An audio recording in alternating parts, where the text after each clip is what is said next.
Hello and welcome to your demonstration for drawing the grid on the final draft of your self-portrait. So let's start off with the size of the paper. You want the white drawing paper, it's the thinner paper, same paper we use for the still life. And it should be 12 inches or about 12 inches, about the width of the ruler. And then it should be about 10 inches. So double check. This should be 12 by 10 inches. Some of you use this paper for your watercolor practice. That's okay. You actually have one extra for your self-portrait anyway. So if you mess up, you don't have any more extra now. So just be careful. Okay. We are going to do a 1-inch grid over the whole entire paper, just like we did for the still life. So remember that for this ruler, here, let me move it up a little bit, that little line is the 0. So you're going to line up the edge of the paper with that little line. Then for the inch marks, it's the big line to the right of the number. So we are going to line it up. And remember, fingerprints happen now. So if you haven't already, I would wash my hands, like have a clean surface, because you don't want any like spots or, you know, oil spots on your face that don't need to be there. Okay, so we're going to do 1 inch, 2, 3, 4, 5, 6, 7, 8, and 9. And then you're not going to flip or move your ruler around. You're going to slide down to the bottom and do the same thing. Just line up with the edge on that little line on the edge of my paper. So we have 1, 2, 3, 4, 5, 6, 7, 8, and 9.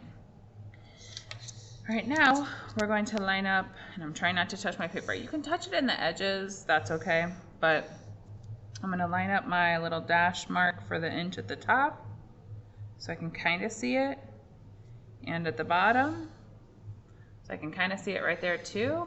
Okay, holding my pencil at the very, very end, I'm just going to glide my pencil along the ruler. So we want a barely visible line. You really don't want the grid lines to show all over your face and your clothes. For this one, you guys are probably a little more concerned about how it turns out. So we're trying to turn out the best way possible. So I lined up on the little line up top and little line below. I can kind of see the mark that I've made right there.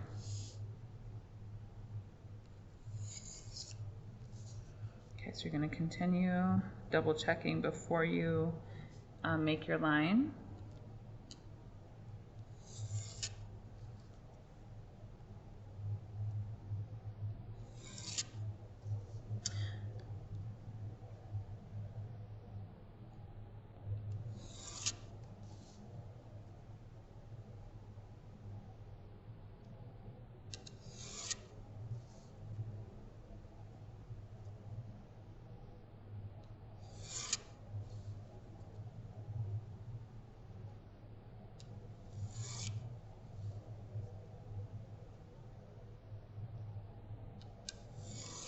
Okay, so pause if you're not done, complete all the lines.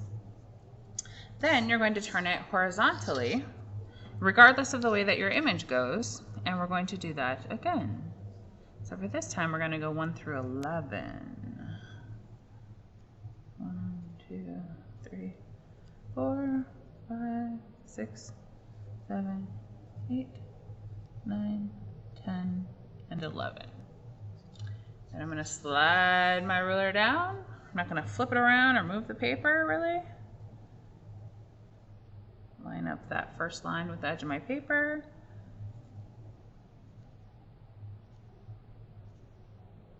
And this is in the border, so I don't have to be so concerned with how light it is because it's going to be in your border. You're not going to see it in your image. Okay, so then, again, super light lines, barely any pressure. And I'm double checking, okay? I can see the little mark right there, and I can see the little mark right there. Double checking before I make the line. And I'm trying not to touch my paper, only on the edges. Fingerprints happen now. especially if you wear lotion. Ooh, just adds extra oil to the paper. And then it's horrible when you get it all drawn out. And you erase your grid and you're ready to start shading. Suddenly, there's fingerprints all over your face. I need to get lighter with those lines. Yeah, much lighter. I wasn't paying attention to my pressure.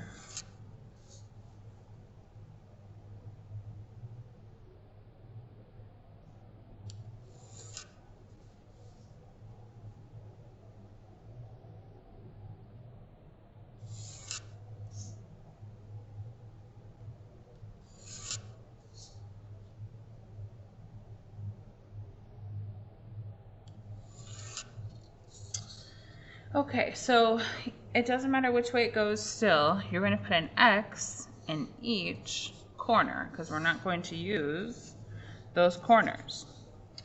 I'm going to end up shading him, and then I'm going to do her.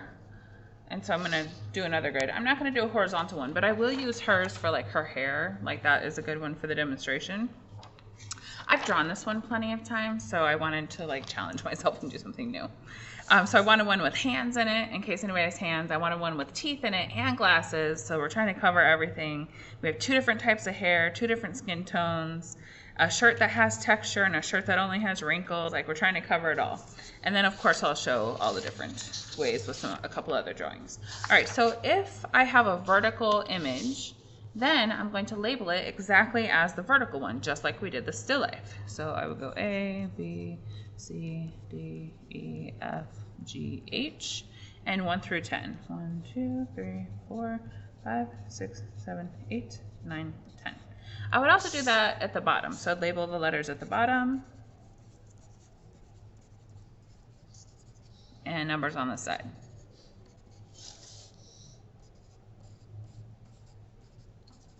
Okay, so if you have a horizontal image, then you would label it different, and I will show that in another video, but you would label 1 through 10 and then A through H so that your labeling looks the same and your letters and numbers are going in the same direction as your labeled grid. So the most important thing is that your grid matches the paper, or your paper matches the grid.